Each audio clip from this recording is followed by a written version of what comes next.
नमस्कार, मैं प्रगति अग्रवाल और आप देख रहे हैं न्यूज प्लस 21।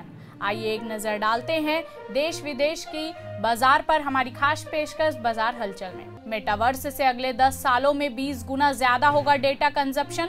एयरटेल और जियो को सबसे ज्यादा फायदा। एसबीआई ने वरिष्ठ नागरिकों के लिए स्पेशल एफडी स्कीम में निवेश की डेडलाइन बढ़ाई। अब 30 सितंबर 2022 तक उठा सकेंगे फायदा। बिटकॉइन में गिरावट जारी, इथेरियम की कीमतें भी खिसकी नीचे।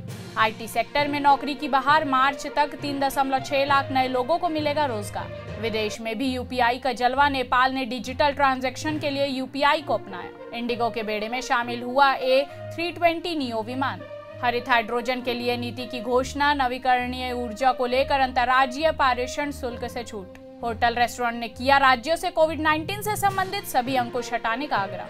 गूगल पे पर अब ले सकते हैं 1 लाख रुपए तक का इंस्टेंट लोन। बैंकिंग सेक्टर का आउटलुक स्टेबल से बदलकर इंप्रूविंग हुआ। ऐसे ही तमाम जानकारी के लिए हमारे चैनल को लाइक और सब्सक्राइब करना ना भूलें और नोटिफिकेशन के लिए बेल आइकन जरूर दबाएं। देखते रहिए न्यूज प्लस 21, आपके हक की बात।